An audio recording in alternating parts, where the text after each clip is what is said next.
Ano ba talaga ang tunay at totoo na pagmamahal? Kahit na anong kadahilanan, magpapaalala po ito sa inyo, Mike at Roseanne, na sa pagsasama niyo for 4 years, I hope na magkakilala na kayo. Days run, nights fall away. Street lights guide me, they show me the Kan, way. promise ko na bago tayo punta ng simbahan, sana lagi tayong masaya. Kahit nasa malayo ako, ma-assign man ako sa Luzon, Visayas, Mindanao, sana yung tiwala mo sa akin hindi magbabago. Roseanne, bukal ba sa iyong loob ang iyong pagparito upang makaisang dibdib si Mike na iyong pagmamahalin at paglilingkuran habang buhay? Opo, Father.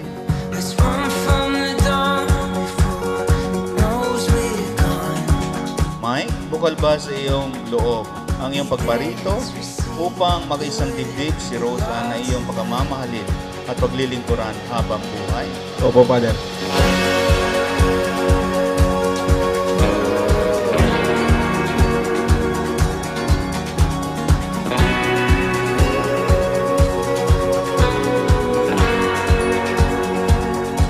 Ayan, ito na yung pinakahihintay natin for 4 years and 7 months na nagsama tayo.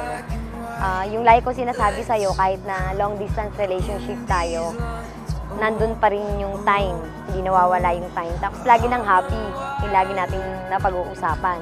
Hindi na question yung pagmamahalan yun, kung ano nagugustuhan nyo. Pero sa panahon na naiintindihan mo na kahit nasa kahinaan ng asawa mo ay naiintindihan mo ito yung totoong pag-ibig. Turn down the lights tonight, the moon's our guide. We dance, we sing, we live, we love tonight.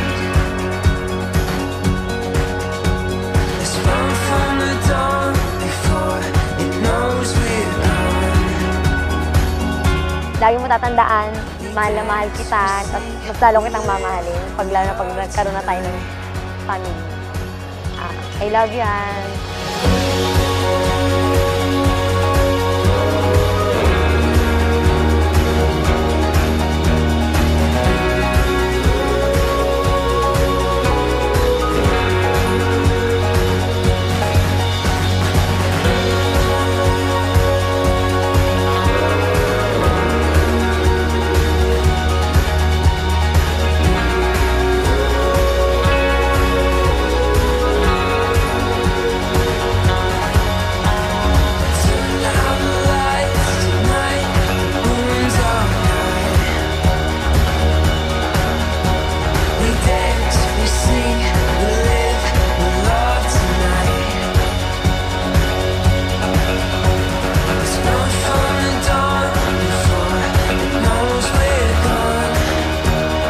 Okay, Mike, maaari mo nang halikan ang iyong mahal na asawa na si Roseanne.